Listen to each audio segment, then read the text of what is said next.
सर्वप्रथम माँ सरस्वती के चरणों में अपना वंदन करते हुए मैं नेहा सिंह आप सभी का स्वागत करती हूँ। जैसा कि हम सबको विदित है, हम जो है हिंदी साहित्य लेखन की परंपरा में बहुत सारे साहित्यकारों के ग्रंथों का अध्ययन कर चुके हैं। कौन से ग्रंथकार ने कौन सी पद्धति को अपनाकर अपने ग्रंथ की रचना करी, हमने इन बातों पर चर्चा किया और हमने यह जाना कि किस सन में कौन से साहित्यकार ने अपने इतिहास ग्रंथ की रचना करी है। हमने बहुत सारे रचनाकारों के विषय में हम जान चुके हैं।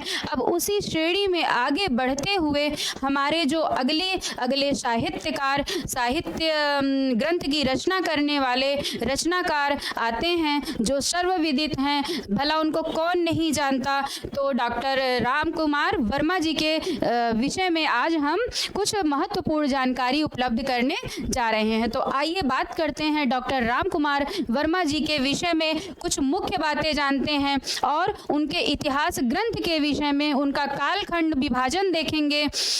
उन्हें कौन कौन से पुरस्कार मिले ये जानेंगे, उन्हें किस चीज़ का जनक माना जाता है ये जानेंगे। और आइए समझते हैं डॉक्टर राम कुमार वर्मा जी के विषय में। तो आज हम पढ़ने जा रहे हैं डॉक्टर राम कुमार वर्मा जी के विषय में। डॉक्टर राम कुमार वर्मा जी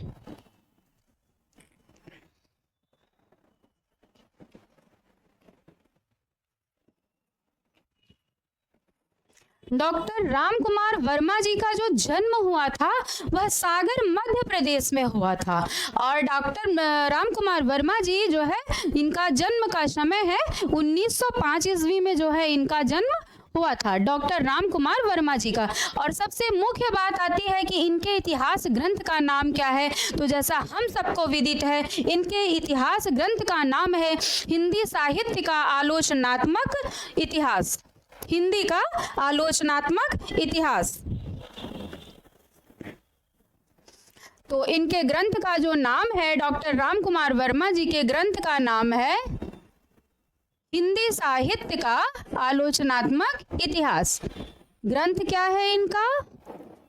इनका ग्रंथ है हिंदी साहित्य का आलोचनात्मक इतिहास।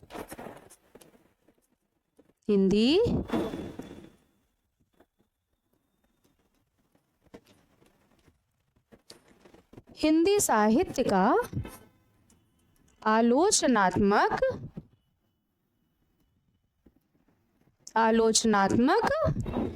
इतिहास।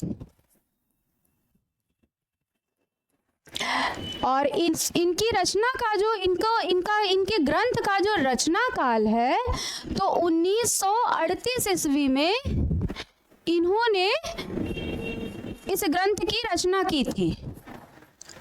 इनके ग्रंथ का जो रचना काल है वो है 1938 ईस्वी। 1938 ईस्वी।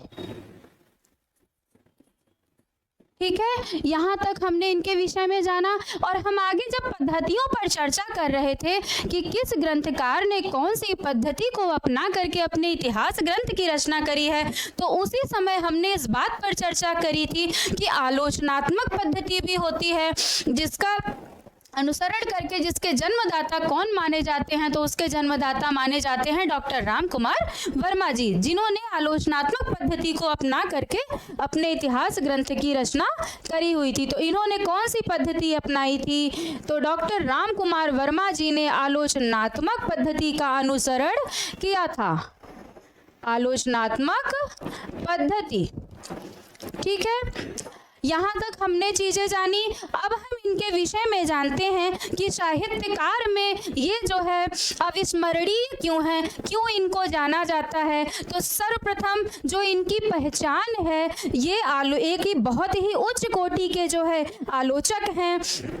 जैसे कि इनके नाम से ही विदित होता है, इनके ग्रंथ के नाम से हिंदी साहित्य का आलोचनात्मक इतिहास ग्रंथ, ठीक है। और ये एक बहुत ही सुप्रसिद्ध कवि भी माने जाते हैं, माने नहीं जाते हैं जो अविस्मरणीय है। इनकी कविताएं जो होती थी, जो इनका काव्य होता था, उसमें रहस्यवाद के संपुट मिलते हैं, उसमें छायावाद की झलक मिलती है। और इनके जो काव्य होते थे वो हास्यपरक कवि के रूप में भी इनकी ख्याति है। इनको हम किस किस रूप में जानते हैं? साहित्यकार के रूप में, व्यंग्यकार के रूप में, और जो है हास्य कवि के रूप में। और ये सबसे बड़ी बात जो साहित्य में इनकी सबसे बड़ी उपलब्धि है वो है कि जो हिंदी एकांकी का जनक माना जाता है वो जो है माना जाता है डॉक्टर राम कुमार वर्मा जी को। तो इनकी सबसे बड़ी ख्याति क्या है कि इनको हिंदी एकांकी का जनक माना जाता है। हिंदी एकांकी का जनक, हिंदी एकांकी के जनक के रूप में जाने जाते हैं। में ये विख्यात हैं, ठीक है। और जो इनकी पहली एकांकी मानी जाती है वह मानी जाती है सन 1930 ईस्वी में जो आई थी। क्या थी? बादल की मृत्यु। इनकी जो पहली एकांकी मानी जाती है वो क्या मानी जाती है? बादल की मृत्यु। जैसे कि कुछ जो साहित्यकार हैं वह बादल की मृत्यु को भी हिंदी की प्रथम एकांकी मानते हैं। उसमें सर्वप्रमुख आते हैं डॉक्टर नगेंद्र जी, जो इनकी बादल की मृत्यु को हिंदी की पहली एकांकी मानते हैं। हालांकि बहुत सारे विद्वान सर्वसम्मत से जो है हिंदी साहित्य की प्रथम एकांकी सन 1929 में लिखी हुई जयशंकर प्रसाद कृत एक घूंट को भी मानते हैं और वही सर्वमान्य है। पर प्रकाशन काल के हिसाब से भी देखा जाए तो एक घूंट जो है, जो जयशंकर प्रसाद द्वारा जी रचित है एकांकी, उसको माना जाता है। लेकिन बहुत सारे साहित्यकार डॉक्टर नगेंद्र के साथ मिलकर के इनकी एकांकी बादल की मृत्यु को भी हिंदी साहित्य के प्रथम एकांकी के रूप में माना जाता है। तो हिंदी एकांकी के जनक के रूप में ये विख्यात है। और इनकी पहली एकांकी कौन है? इनकी जो प्रथम एकांकी है, प्रथम एकांकी इनकी कौन सी है? इनकी प्रथम एकांकी है बादल की मृत्यु। बादल की मृत्यु। बादल की मृत्यु जो है राम कुमार वर्मा जी की भी प्रथम एकांकी है। और इसको डॉक्टर नगेंद्र समेत कुछ विद्वान जो है हिंदी की प्रथम एकांकी के रूप में मानते हैं। और इसका जो रचना काल है वह क्या है? 1930 ईस्वी। ठीक है,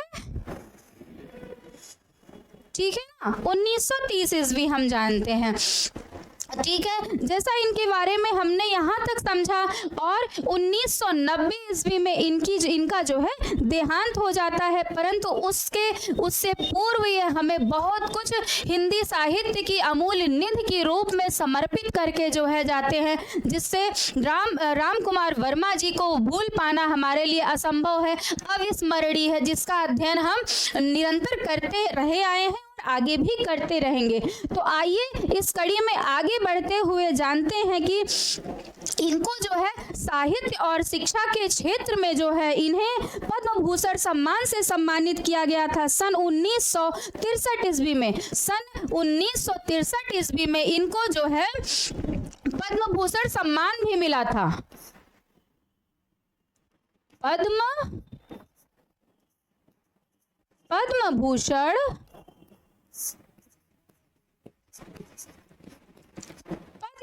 सम्मान इनको कब मिला था?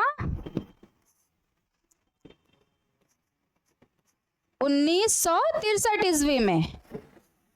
ठीक है, यहाँ तक हमने चीजों को जाना। इनको बहुत सारे पुरस्कार मिले थे। इनको कई क्षेत्र में, इनको एकांकी के क्षेत्र में, काव्य के क्षेत्र में, इनको बहुत सारी कृतियों पर इनको बहुत सारे सम्मान मिले थे। जैसा कि आगे हम जानते हैं कि जो है इनका जो नाटक था विजय पर्व, इस नाटक पर इनको मध्य प्रदेश शासन के द्वारा भी जो है इनको पुरस्कृत किया गया था।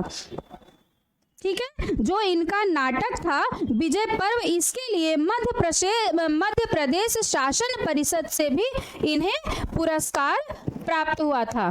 तो मध्य प्रदेश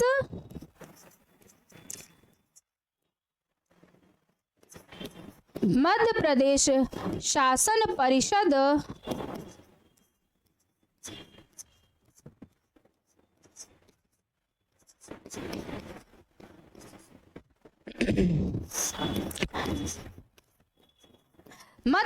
प्रदेश शासन परिषद से इनको जिस नाटक पर पुरस्कार मिला था वह कौन सा नाटक है? वह है विजय पर्व नाटक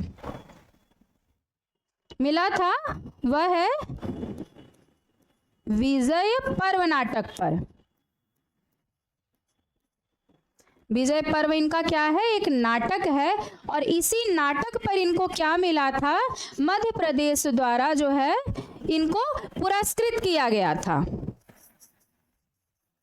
ठीक है, आगे इन पुरस्कारों की श्रेणी में आगे बढ़ते हुए हम जानते हैं कि जो इनका एकांकी संग्रह था, इनका सप्तकिरण, उस पर अखिल भारतीय साहित्य सम्मेलन के द्वारा भी जो है इनको पुरस्कृत किया गया था। तो वह कौन सी रचना थी? वह रचना है इनकी एकांकी संग्रह सप्तकिरण।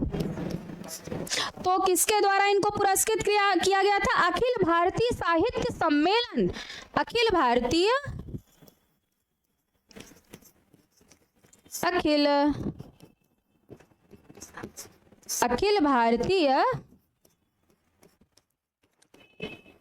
साहित्य सम्मेलन से पुरस्कृत, अखिल भारतीय साहित्य सम्मेलन से पुरस्कृत जो इनकी जो रचना थी वह थी इनका एकांकी संग्रह, इनका था सप्तकिरण। जो सप्तकिरण इनका एकांकी संग्रह था, उस पर इन्हें जो है अखिल भारतीय साहित्य सम्मेलन से पुरस्कृत किया गया था।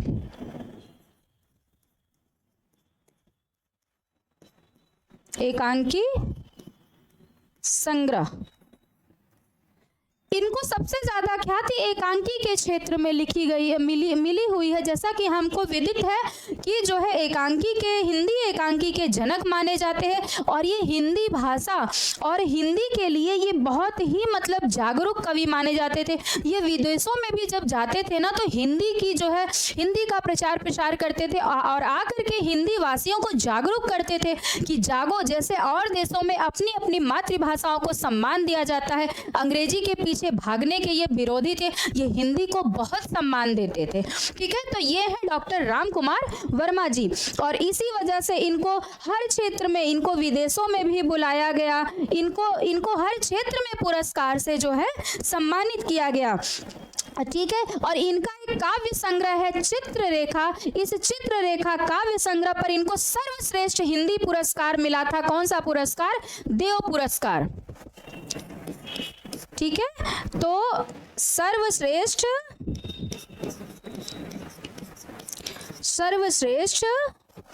देव पुरस्कार मिला था। ये हिंदी का सर्वश्रेष्ठ पुरस्कार माना जाता है। देव पुरस्कार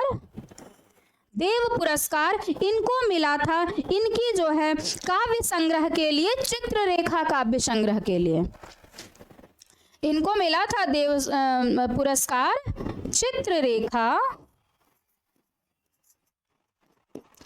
चित्ररेखा जो इनका काव्य संग्रह था, इस काव्य संग्रह में इनको देव पुरस्कार मिला था।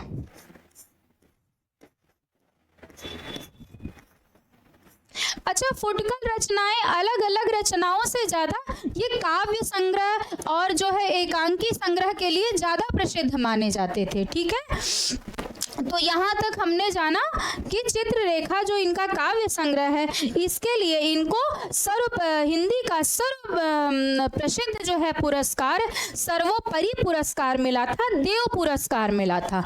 ठीक है, तो पुरस्कार की लिस्ट देख लीजिए, उससे इनकी जो है प्रतिभा का अनुमान लगाया जा सकता है और इनका जो व्यक्तित्व है, इनकी जो पर्सनैलिटी है, वो किसी परिभाषा की मोहताज नहीं है, ये सर्वविदित है। इनको सब जो है भली प्रकार से डॉक्टर राम कुमार वर्मा जी से परिचित है।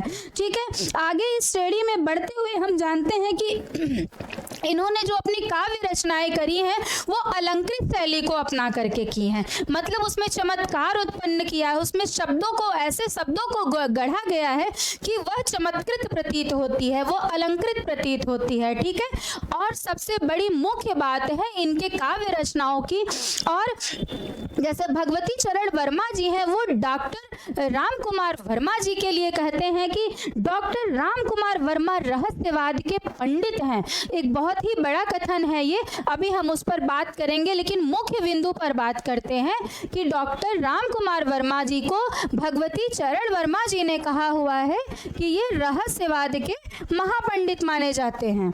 ठीक है, डॉक्टर राम कुमार वर्मा जी को क्या कहा है भगवती चरण वर्मा जी ने कि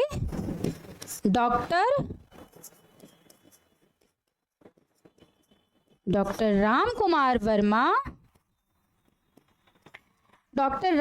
वर्मा जी हैं, वो क्या हैं, वो रहस्यवाद के महापंडित हैं। रहस्यवाद के महापंडित, और ऐसा किसने कहा हुआ है रहस्यवाद के महापंडित? इन्होंने किस रचनाकार ने, किस साहित्यकार ने इनको रहस्यवाद का महापंडित कहा है? तो भगवती चरण वर्मा जी ने कहा है। किसने कहा है?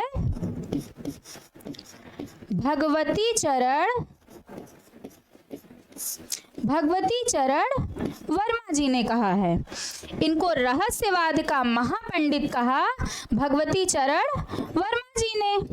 अच्छा, किस आधार पर कहा भगवती चरण जी ने इनको रहस्यवाद का महापंडित?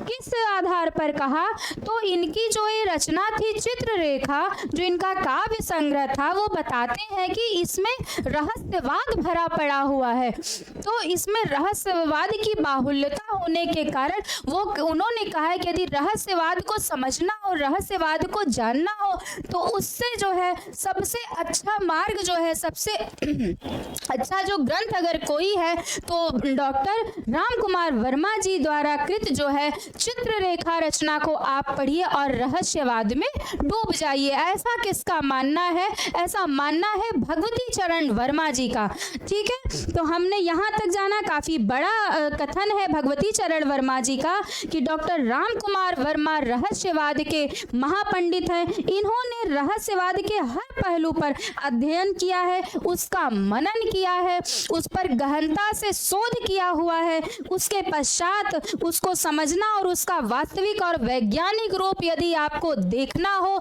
तो जाकर के इनकी चित्ररेखा रचना को देखिए, आपको रहस्यवाद के संपूर्ण दिखाई पड़ेंगे, आपको रहस्यवाद का ज्ञान होगा कि क्या है रहस्यवाद।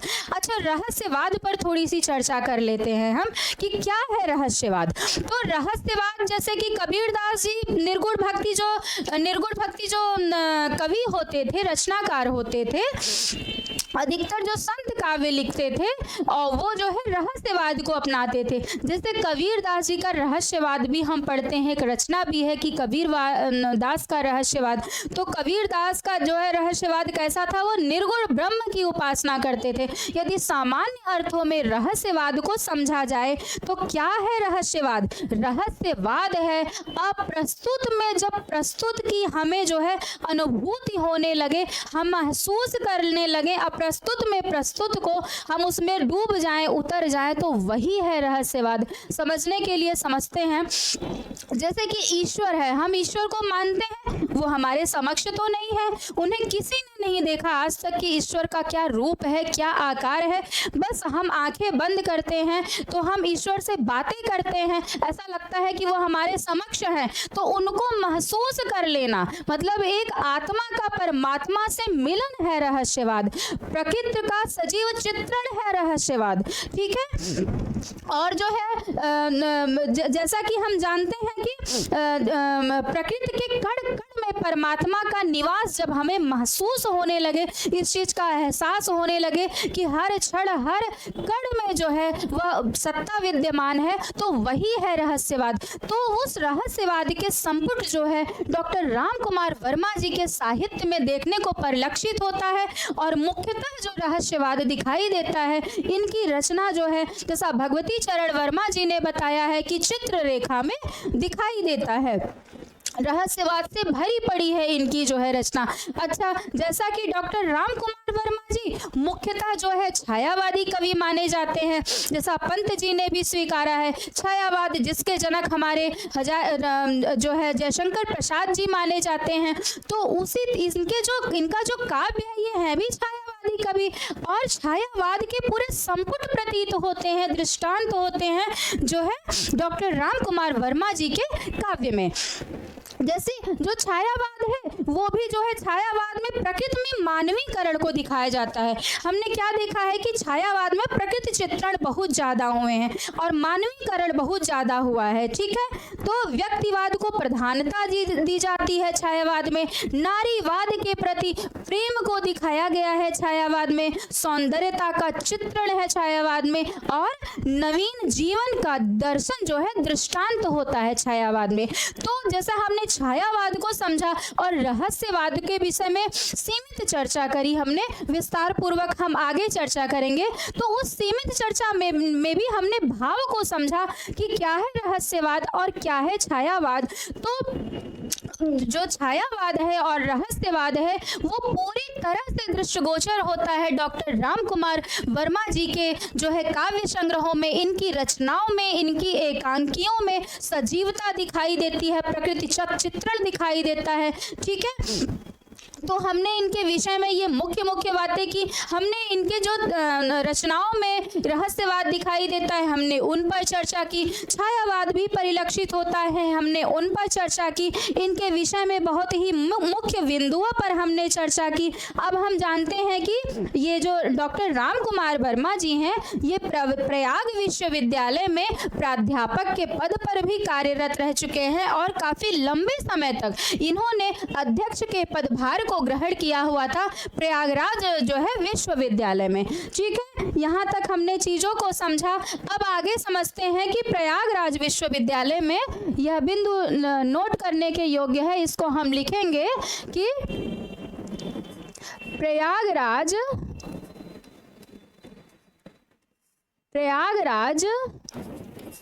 विश्वविद्यालय, जो प्रयागराज विश्वविद्यालय नहीं है, जो प्रयागराज विश्वविद्यालय है उसमें ये जो है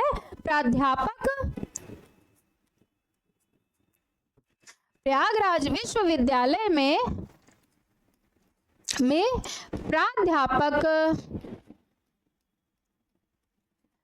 प्राध्यापक व विभागाध्यक्ष व हिंदी विभाग के अध्यक्ष के रूप में, विभागाध्यक्ष के रूप में जो है ये जाने गए, ये कार्य किए काफी लंबे समय तक जो है प्रयागराज विश्वविद्यालय में ये प्राध्यापक रहे और विभागाध्यक्ष के पद पर इन्होंने कार्यभार संभाला। जैसा कि हमको विदित है कि जो इनके हिंदी साहित्य का इनका जो ग्रंथ है वो है हिंदी साहित्य का आलोचनात्मक इतिहास, जो सन 1938 ईस्वी में प्रकाशित हुआ था।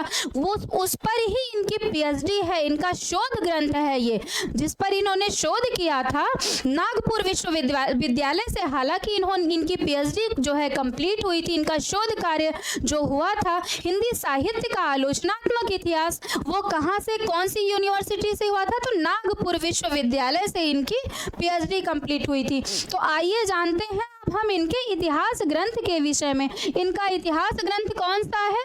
जैसा कि हम जानते हैं हिंदी साहित्य का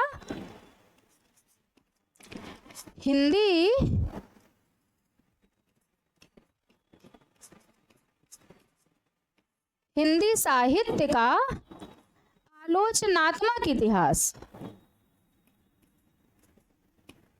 हिंदी साहित्य का आलोचनात्मक इतिहास। और इसका प्रकाशन वर्ष क्या है? तो इसका प्रकाशन वर्ष है 1938 ईस्वी। 1938 ईस्वी, ठीक है। तो इनके इतिहास ग्रंथ का नाम है हिंदी साहित्य का आलोचनात्मक इतिहास, जिसका प्रकाशन वर्ष क्या है? जिसका प्रकाशन वर्ष है 1938 ईस्वी। अब हम जानते हैं कि जो इनका ये इतिहास ग्रंथ है हिंदी साहित्य का आलोचनात्मक इतिहास, यह एक अधूरा ग्रंथ है, क्योंकि ये केवल दो ही कालों पर चर्चा कर पाए थे। जो इनका प्रथम भाग प्रकाशित हुआ था आदिकाल और भक्ति काल, उसके पश्चात इनका प्रकाशन रुक गया, क्योंकि इसके पश्चात इनकी मृत्यु हो गई। भाई जब जीवित ही नहीं थे तो कहाँ से आगे रचना करते? तो इसीलिए जो ये इनका इतिहास ग्रंथ है ये क्या है? यह अधूरा ग्रंथ है। हमें पूछा जाता है कि हिंदी साहित्य में अधूरे इतिहास ग्रंथ की रचना करने वाले कौन हैं? तो हिंदी साहित्य में अधूरे इतिहास ग्रंथ की रचना करने वाले हैं डॉक्टर राम कुमार वर्मा जी। जैसा कि हम सबको विदित है कि इनकी मृत्यु हो गई थी, तो इस वजह से इनका जो ये इतिहास ग्रंथ है ये अधूरा रह गया था, ठीक है। अधूरा ग्रंथ इनका जो है इनका ये इतिहास ग्रंथ क्या है? अधूरा रह गया था। यह एक अधूरा ग्रंथ है, ठीक है। यहाँ तक हमने बातों को समझा। अब आगे समझते हैं हम कि जो ये इनका इतिहास ग्रंथ है इन्होंने रचना की है, इसमें कुल 1000 वर्षों की बातों का इन्होंने वर्णन किया हुआ है। कुल 1000 वर्षों के विषय में इन्होंने चर्चा की है, जिसका समय इन्होंने क्या बताया है? कुल 1000 वर्षों का इनका जो है ये हिंदी साहित्य का आलोचनात्मक इतिहास है। यह इतिहास ग्रंथ कितने समय का है? कुल 1000 वर्षों का इतिहास है ये इनका इतिहास ग्रंथ। 1000 कुल 1000 वर्षों का इतिहास, वर्षों का इतिहास, कुल 1000 वर्षों का इनका इतिहास ग्रंथ जो है जिसका आरंभ कहाँ से कहाँ तक 1000 वर्षों का समय लिया हुआ है इन्होंने? तो 693 ईस्वी से 1693 ईस्वी तक के समय का जो है उल्लेख इन्होंने अपने इतिहास ग्रंथ में करा हुआ है। कहाँ से कहाँ तक? 693 से 1693 ईस्वी तक का उल्लेख। 93 ईस्वी तक कुल 1000 वर्ष का जो समय इन्होंने लिया है वो कहाँ से कहाँ तक लिया है? 693 से 1693 ईस्वी तक का समय जो है इन्होंने लिया हुआ है, माना है। अच्छा, हिंदी साहित्य के इतिहास का प्रारंभ ये कहाँ से मानते हैं? कि जैसा कि हमने यहाँ पे देखा, प्रारंभ कहाँ से माना जाएगा? जब यहाँ से इन्होंने आरंभ किया हुआ है, प्रारंभ किया हुआ है, तो प्रारंभ भी यहीं से माना जाएगा। तो जो हिंदी साहित्य का जो ये प्रारंभ मानते हैं डॉक्टर राम कुमार वर्मा, जिसे प्रश्न पूछा जाता है यह, तो वो कहाँ से मानते हैं? 693 ईस्वी से मानते हैं। अच्छा, इसे हम 7वीं सदी भी कह सकते हैं, और इसे जो है अगर विक्रम, क्योंकि इनका जो विभाजन था वह विक्रम संवत में था, तो इसे जो है हम 750 विक्रम संवत भी बोल सकते हैं, ठीक है। तो ये जो इनका समय इन्होंने माना है, अलग से पॉइंट करके लिख लेते हैं हम, हिंदी साहित्य का आरंभ, हिंदी साहित्य का आरंभ इन्होंने माना, इन्होंने कहाँ से? तो 693 ईस्वी से, 693 ईस्वी भी कह सकते हैं हम इसे हम 7वीं सदी भी कह सकते हैं। और इसे हम यदि विक्रम संवत में, जैसा कि हमें विदित है कि 693 में यदि हम 57 को जो है प्लस कर देंगे तो हमें क्या प्राप्त, इसका क्या निकल आएगा? विक्रम संवत में इसकी तिथि आएगी 750 विक्रम संवत। तो यदि हम इसे विक्रम संवत में करेंगे प्लस करके तो कितना आएगा? 750 विक्रम संवत। यह मैं बार बार इसलिए बता रही हूँ क्योंकि हम कंफ्यूज हो जाते हैं, ठीक है। यदि क्योंकि इनका जो विभाजन था शुक्ल जी की भांति इन्होंने भी विक्रम संवत में जो है विभाजन कर रखा है। तो यदि 693 लिख करके इनका समय पूछ लिया जाता है तो बहुत से लोग कंफ्यूज हो जाते हैं। याद रखें, हिंदी साहित्य का आरंभ यदि डॉक्टर राम कुमार वर्मा जी के अनुसार हमसे पूछा जाएगा तो 693 ईस्वी भी सही है, 750 विक्रम संवत भी सही है। और यदि वो बोलते हैं कि 7वीं सदी यदि बोलते हैं तो भी यह गलत नहीं होगा, ठीक है। यह तीनों ही बातों को डॉक्टर राम कुमार वर्मा जी के अनुसार हम जो है सही मानेंगे, ठीक है। यहाँ तक हमने चीज़ों को जाना इनके इतिहास ग्रंथ के विषय में। यह जो है एक अधूरा ग्रंथ है, लिखा हमने समझ लिया इस बात को कि जो इनका इतिहास ग्रंथ है, इनकी मृत्यु हो जाने के कारण राम कुमार वर्मा जी अपने इतिहास ग्रंथ को पूर्ण नहीं कर पाए थे। यहाँ तक हमने चीज़ों को समझा। तो इनके इतिहास ग्रंथ में पूछा जाता है कि कहाँ तक का वर्णन मिलता है, तो इनके इतिहास ग्रंथ में आदिकाल और भक्ति काल का ही वर्णन मिलता है। समझते हैं हम इस बात को। वर्मा जी के ग्रंथ में, वर्मा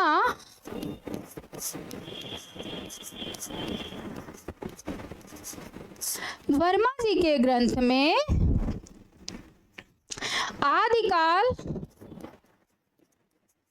वर्मा जी के ग्रंथ में आदिकाल व भक्ति काल तक का ही वर्णन हमें मिलता है। भक्ति काल तक का ही वर्णन जो है हमको मिलता है इनके इतिहास ग्रंथ में। किसके? डॉक्टर राम कुमार वर्मा जी ने। वर्मा जी के ग्रंथ में आदिकाल व भक्ति काल तक का ही वर्णन मिलता है, वर्णन हमें मिलता है, ठीक है।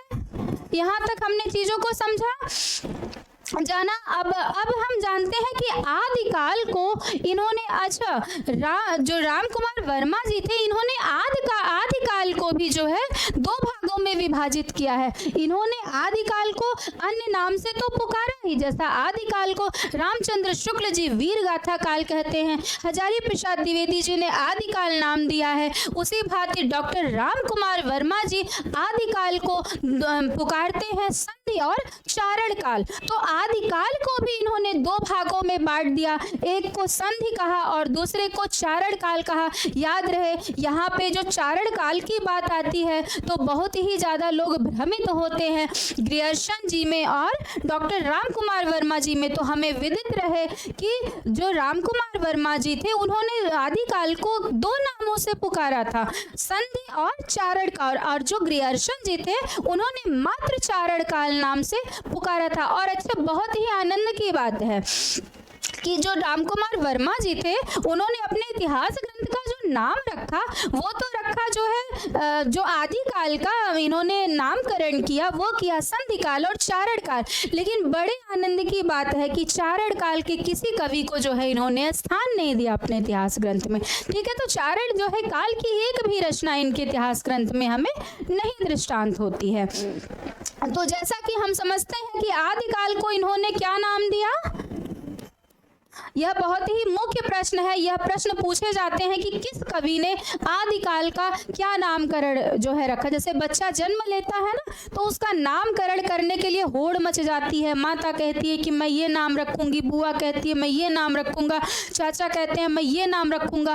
तो उसी भांति आदिकाल काल जो है भैया बच्चा ही था, हिंदी साहित्य के इतिहास का पहला काल माना था। तो इस काल का जो है नामकरण करने के लिए सारे कवि टूट पड़े थे कि नहीं, हमारे हिसाब से ये नाम है, हमारे अनुसार ये नाम है। तो जैसा कि वीर गाथा काल नामकरण रामचंद्र शुक्ल जी ने दिया था, उसको जो है उसका घोर विरोध करते हुए, उसको पूरी तरीके से जो है प्रमाणित करते हुए, गलत साबित करते हुए हजारी प्रसाद द्विवेदी जी ने बोला कि वीर गाथा काल नाम रखना कहीं से उपयुक्त नहीं है, अनुपयुक्त है, इसका आदिकाल नाम ही उपयुक्त होगा, क्योंकि आदिकाल में उस काल की जो सारी विशेषताएं थी वो समाहित हो जाती है। चाहे वो वीरता की बात की जाए, चाहे वो भोग विलास की बात की जाए, चाहे वो बहुरानीवाद की बात की जाए, चाहे वो हरम की व्यवस्थाएं हो, चाहे जो भी माना जाए, वहां पे राष्ट्रीयता की भावना का अभाव माना जाता था।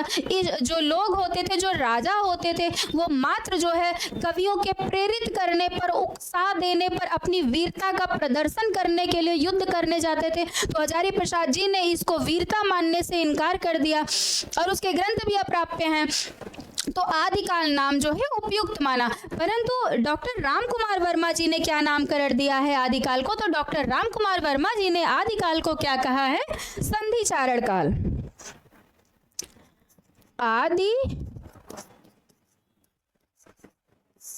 आदिकाल को नाम दिया, क्या दिया भाई? संधि और चारण काल।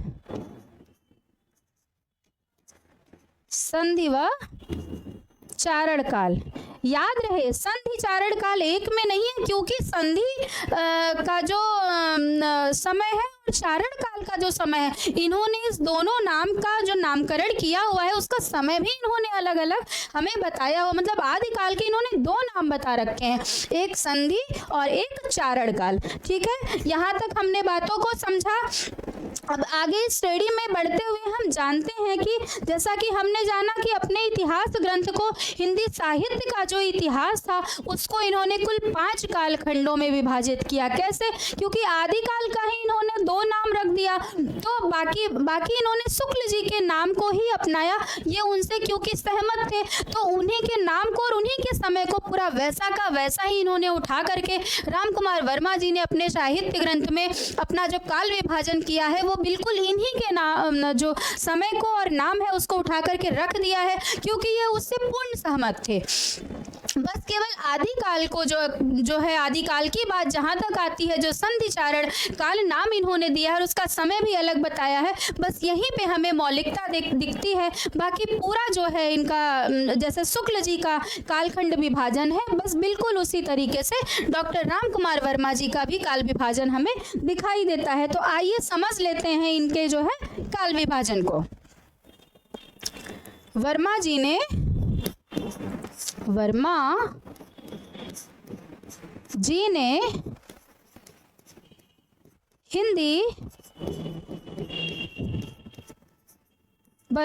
हिंदी साहित्य के इतिहास को, वर्मा जी ने हिंदी साहित्य के इतिहास को 5 भागों में विभाजित किया, 5 कालखंडों में बांटा। 5 कालखंडों में बांटा इन्होंने अपने इतिहास ग्रंथ को। ठीक है, अब आगे समझते हैं कुल 5 कालखंड कौन कौन से थे। तो सर्वप्रथम आ जाता है आदिकाल को इन्होंने आदिकाल के इन्होंने 2 विभाजन कर दिए थे। ठीक है, तो पहली बात आती है आदिकाल।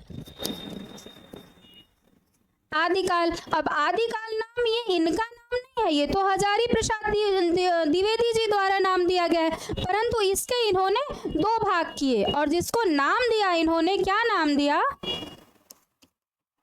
संधि। जिसको इन्होंने नाम दिया संधि और चारण काल, संधि और चारण काल नाम दिया। जैसे जैसे हमने समझा है कि मात्र यहीं पे ये शुक्ल जी से थोड़ा सा अलग दिखाई देते हैं, बाकी बिल्कुल पूरा शुक्ल जी का ही काल विभाजन उठा करके आगे इन्होंने रख दिया है। ठीक है, तो आदिकाल के बाद क्या आता है? आदिकाल के बाद आता है हमारा भक्ति काल। ठीक है, भक्ति काल आ गया। अब फिर आता है, शुक्ल जी ने क्या बताया है आगे? हालांकि शुक्ल जी ने भक्ति काल को पूर्व मध्य काल कहा है, क्योंकि शुक्ल जी ने दोहरे नामकरण की पद्धति को अपनाया था। तो भक्ति काल को शुक्ल जी ने पूर्व मध्य काल कहा था और रीति काल को क्या कहा था? उत्तर मध्य काल कहा था। और आधुनिक काल को उन्होंने कहा था गद्य काल। ठीक है, आधुनिक काल। ठीक है, यहां तक बात आ गई, यहां तक हमने चीजों को समझा।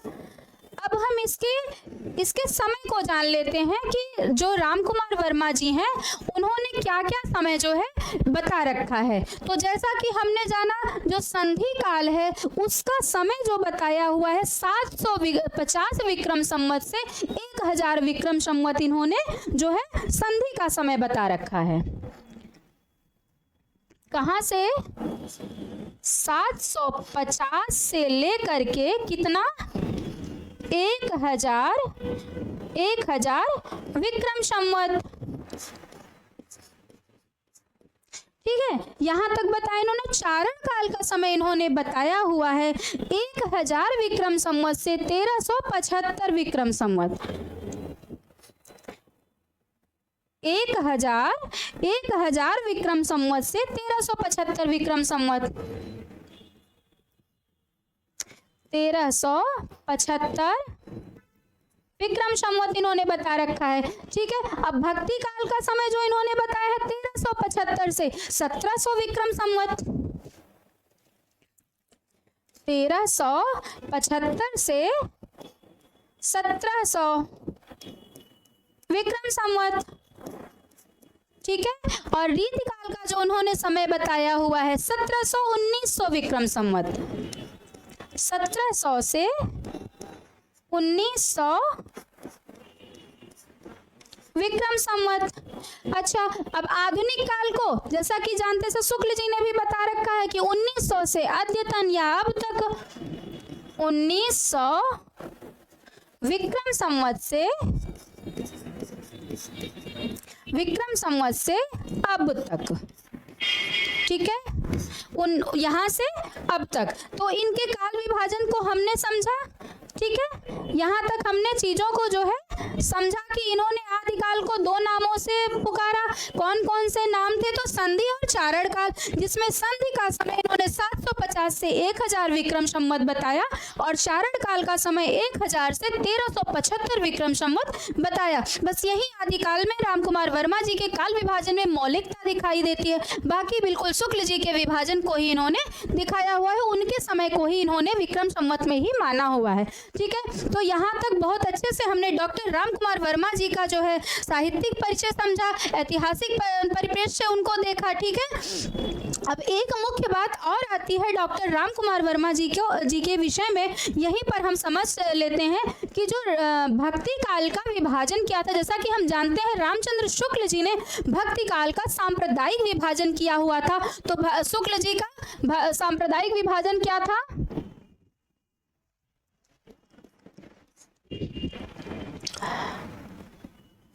भक्ति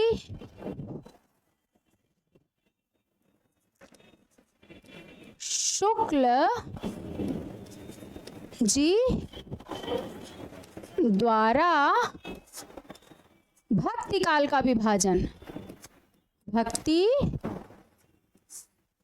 काल का विभाजन। ठीक है, भक्ति काल का विभाजन है ये। तो क्या विभाजन किया था उन्होंने? 4 भागों में बांटा था, 4 शाखाओं में बांटा था।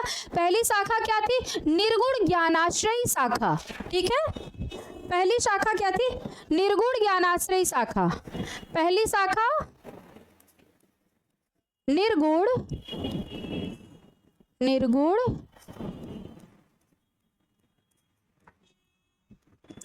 निर्गुण ज्ञानाश्रयी शाखा। दूसरी शाखा क्या आ गई? निर्गुण प्रेमाश्रयी शाखा। दूसरी शाखा आ जाएगी निर्गुण प्रेमाश्रयी शाखा।